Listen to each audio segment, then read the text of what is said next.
Are you walking every day to lose belly fat? It may seem like a simple habit that everyone does, but the truth is, 90% of people walk the wrong way without even realizing it. Visceral fat, the most dangerous type of fat, doesn't disappear just because you step outside and start moving. In this video, I'll show you the exact biological moment when walking actually begins to burn visceral fat, and why so many people quit right before their body is about to change. Stay until the end, because once you understand this, the way you walk every day will never be the same again. Hit like if you're ready to listen to your body, and subscribe so you don't miss the most important biology-based insights for your health. Section 1. Visceral fat, the silent enemy inside your belly.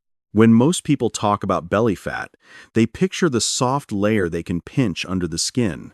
But that is not the fat causing the greatest harm.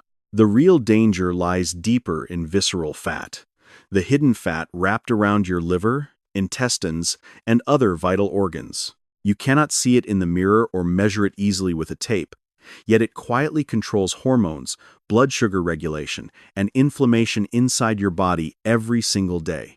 What makes visceral fat especially dangerous is not just how much of it you carry, but its biological activity. Unlike subcutaneous fat, which mainly acts as passive storage, visceral fat behaves like an active endocrine organ. It continuously releases inflammatory cytokines, disrupts insulin sensitivity, and sends direct signals to the liver through the portal vein. This explains why many people do not overeat and do not gain weight rapidly, yet their blood tests worsen over time, their energy fluctuates, and stubborn belly fat refuses to disappear. The critical issue is this: the body does not burn visceral fat easily or quickly. From an evolutionary perspective, visceral fat is treated as a last reserve energy source, accessed only when the internal biological environment feels safe. If stress levels are high, insulin remains elevated, cortisol is chronically increased, or circadian rhythms are disrupted, the body holds onto visceral fat to protect vital organs. This is exactly why so many people walk every day, yet see little to no reduction in belly fat. Walking alone is not a magic solution. Walking becomes powerful only when it creates the right biological conditions. Before visceral fat is released, the body must pass through a specific metabolic sequence. Insulin levels need to drop sufficiently. Heart rate must stabilize within a safe range. Oxygen delivery must become steady, and the nervous system must shift from a stress-driven state to a cooperative one. If these conditions are not met, the body will continue to rely on glucose and glycogen for energy, leaving visceral fat untouched. So the most important question is not how long do you walk or how fast do you walk. The real question is when your body feels safe enough to begin burning visceral fat. That moment does not occur the instant you step outside. It only appears after an internal metabolic switch has been activated. Understanding this principle is what prevents frustration and premature quitting, and it is the foundation for turning walking into a tool that genuinely transforms health from the inside out. Part 2. When walking begins. What fuel is your body actually using? When you first start walking, your body does not immediately burn visceral fat. In the early minutes, biology always chooses the easiest option: glucose in the bloodstream and glycogen stored in the liver and muscles. This is a natural survival response.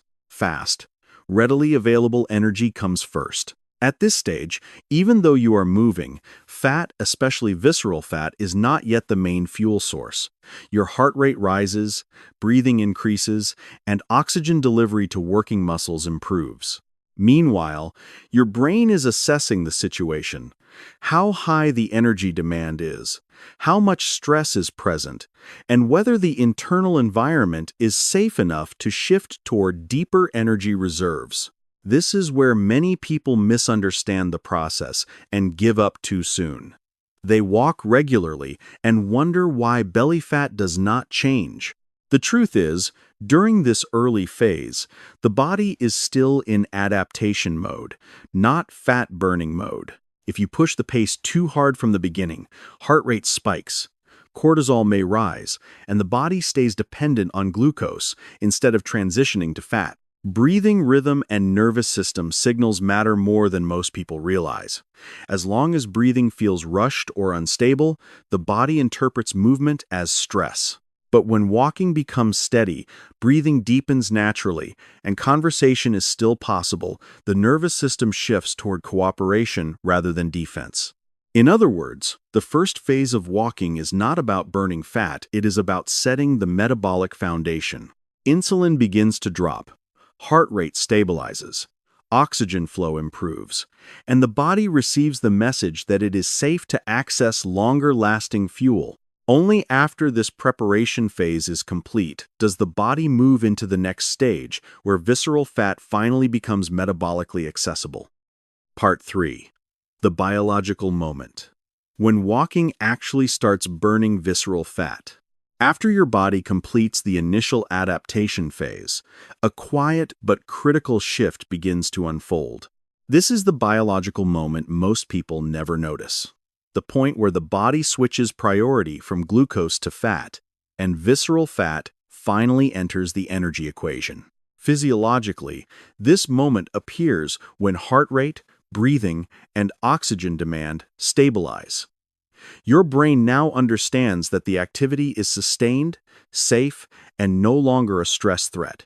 When cortisol remains controlled and insulin stays low, the hormonal environment becomes favorable for fat release. In exercise science, this transition is known as the shift toward beta oxidation, the process by which mitochondria begin burning fatty acids for energy.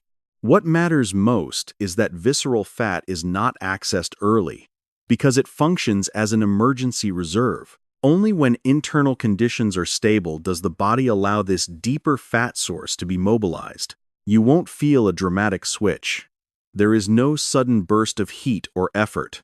But inside your cells, mitochondria begin pulling fatty acids into their energy pathways. Energy starts to feel steadier and more consistent, without the spikes and drops associated with glucose. Many people describe this phase as feeling lighter, mentally clearer, or more rhythmically connected to their movement. Moderate, sustained intensity is essential here. Walking too slowly may never reach this threshold. Walking too fast pushes the body back into glucose dependence. The optimal zone is where breathing deepens naturally, conversation is still possible, and heart rate remains elevated but controlled. At this point, walking transforms from simple movement into a precise biological tool targeting visceral fat. And here is the key insight. Many people stop walking just before reaching this moment.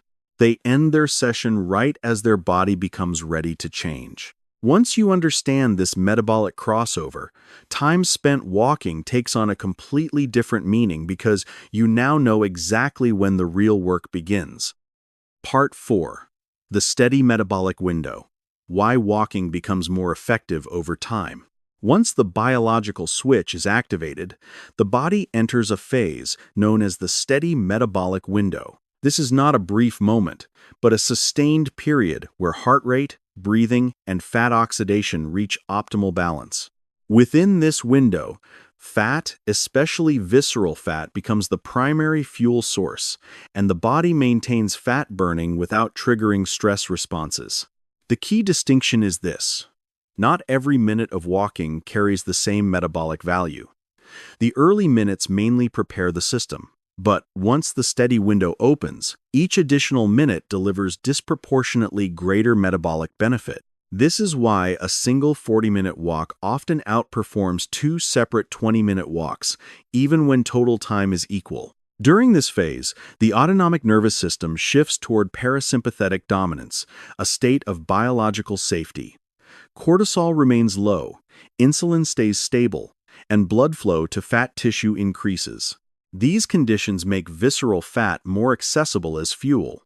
At the same time, mitochondria operate more efficiently.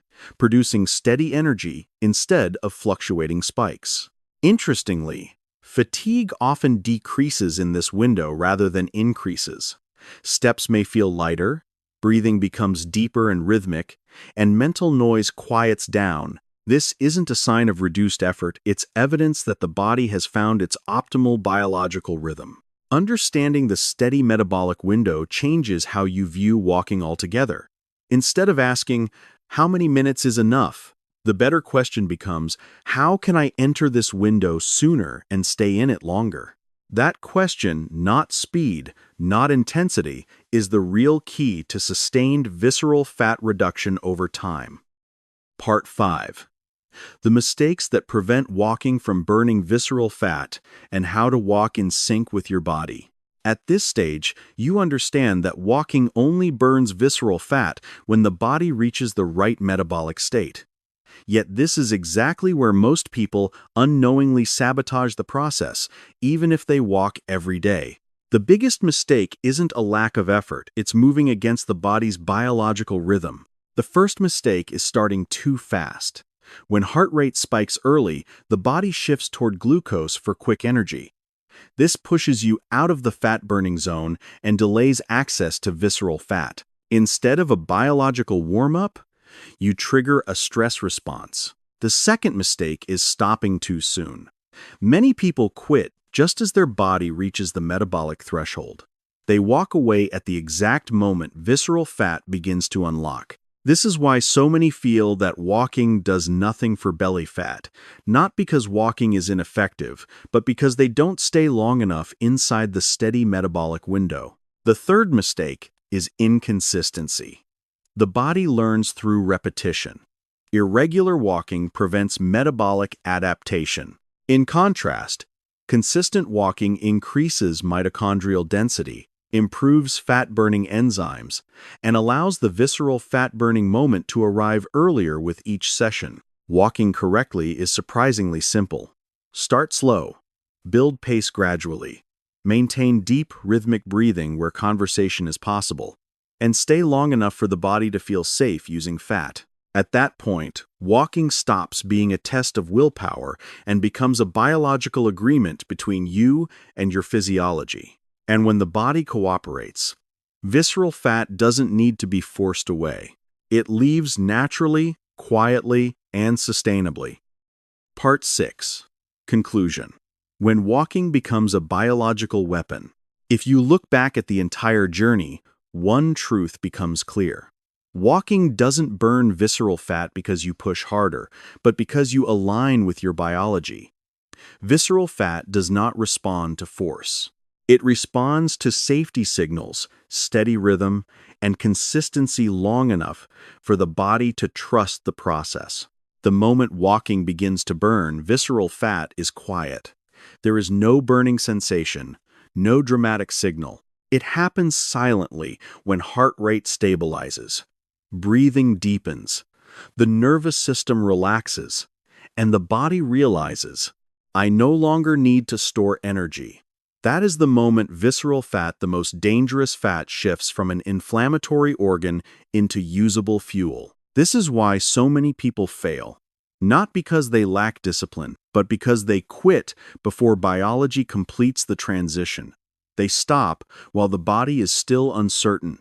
But when you stay long enough, often enough, gently enough, the body changes its energy priorities.